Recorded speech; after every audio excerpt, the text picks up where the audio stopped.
Ron, thanks for joining us. Let me just read the building department's mission statement. Clark County Building Department is dedicated to providing our construction and development customers with state-of-the-art permit management, plan review, and inspection services to enhance the build environment. What do you guys do, Ron? Well, what we do is we review plans as they come in for anything from a single-family dwelling, a room addition, a swimming pool, all the way up to high-rise hotels and casinos. After reviewing the plans, looking at the engineering, and conducting a full analysis, we then issue a permit, we collect appropriate fees, and we conduct the inspections to help assure that what was designed is put into the field.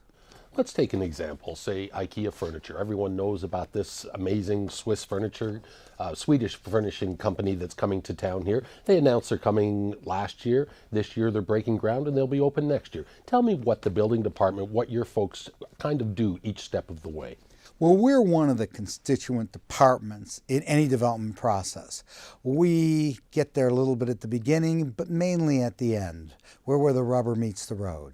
There is planning, there are off-site development, but finally they come to us. We look at the plans, we look at the occupancy, we look at the fire safety as well as the structural, because we also have fire prevention components in there, ranging from sprinklers to exits to signage. Finally, we look at what's actually built out there to make sure it complies with the codes, standards, and of course those approved plans. A lot of people are excited about that, and obviously our economy has improved. What have you seen? The commercial end of things, how has that braced, or how has that affected your department, the uptick in commercial activity here in Clark County? There's been a considerable amount of additional commercial activity, and we're all glad to see that. We've had to put on some staff to accommodate it. Plus, we have some special programs for overflow, including an RFP that was issued that allows us to contract with outside plan review firms. That way we can turn around in a more timely basis and meet the needs of our customers. Time is money. People build quickly. There are many new projects out there, most of them mid-sized, but there's some large ones, such as Resort Worlds. You said the IKEA, of course, and there are other ones out there, some towers, parking garages, but a lot of significant remodels. Let's not forget the arena, as it is going up, and the potential for another arena and Rocking Rio at the north end of the Strip. Lots of things to do. How about on the residential side? What have you seen in the past 12 months, 24 months as far as residential construction? Well, there was a slight uptick about 24 months, but it's kind of held. Last year and this year, we're about the same. It's not much growth right there. I suspect this is related quite a bit to the amount of building stock that is unoccupied or being held by banks. As this gets released, it depresses the prices of new construction and therefore does not encourage that development. But slowly but surely, that will be absorbed. We've talked about things going up, Ron. Your department also takes care of things that when they come down. A couple of recent implosions, the Debbie Reynolds, the old Clarion Hotel, and the Harmon Tower. You and your folks oversee things like that. Tell me about the implosion process. Well, that's one of the most fun things. Because in the code, everything you build, remodel, addition, modify, and demolish requires a building permit.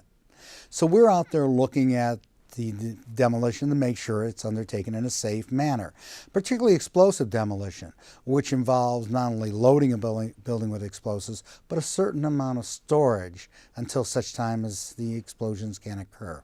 Remember, buildings are not blown up. The explosive process is merely compromising structural components, so gravity brings it down in a certain manner. In fact, we had 2 implosions in the same week, the Debbie Reynolds or Clarion, and we also had the Gramercy Tower. It was a tower that was basically brand new, and for economic reasons, they decided they wanted to do a different type of construction. What they had was not compatible with their aims or drives and desires, so they took it down. And that was on Sunday, and on Tuesday of that same week is when we took down the Clarion. You were satisfied with the results of both of those implosions? Oh, yes. They're clean. An implosion is actually a very safe way of bringing down a building. It involves less human contact. And demolition is one of those very, very dangerous aspects of construction. A lot of debris out there, a lot of things that can get people hurt walking and falling, and by taking it down explosively and using heavy equipment to remove it, much safer and quicker. Ron, here we are in the month of April again. I don't know where the heck this year is going to, but that's something that is very important to your department and everybody in the building community. April Fool's Day is a funny name, but nothing to joke about. Tell me about your department's effort and just the April Fool's Day effort across Clark County. Well, April Fool's Day is not just a building issue. It, of course, is our general population. At one time, when I first arrived here, we led the nation, unfortunately, in juvenile deaths in swimming pools. We have beefed up the codes year after year until we have virtually no trespass drowning. And now with these secondary barriers, we are cutting it back further and further until we're well below the national average. But quite frankly, one drowning is too much. Not only a fatal drowning, but even partial submersion incidences can affect a child and their family for the rest of their life. Tell me a little bit more background on that. I know you and this group has been instrumental in helping the legislature enact some changes and enact some safety measures around residential pools. Well, certainly Clark County has led the way, frankly. And you cannot ever underestimate the A, B, C's, and D's of drowning prevention. We contribute, both building and fire prevention, to getting pamphlets and flyers out. Our inspectors drop them off, not only in new pools, but if they see an existing pool. And the A, B, C's, and D's are A, adult supervision. Nothing replaces it. But people are human beings. They do lapse. So B your barriers. If I can build it in and they're not compromised, I have a much safer environment. C, our classes, and the International Code Council Southern Nevada chapter contributes money to each one of the jurisdictions to help teach children how to swim, and D, our devices. And finally, Ron, tell us some other things you're working on this spring and this summer in the building department in Clark County. Well, May is Building Safety Month. It's not only within Clark County, but nationally, indeed internationally. It commemorates things like being safer in a burn environment, making sure that your home is safe, where you are, being conscious. And probably the key week is resilience. We want to make a more resilient community. That's not only energy and water conservation, it's the durability of construction and its quality so that there is not deterioration, and in the event of a natural hazard, we can get right back in there, start living in our homes, working in our businesses, and bring the community back. A resilient community cannot be underestimated. Disasters have devastated communities, not only around the world, but indeed in the United States. And we want to be proactive.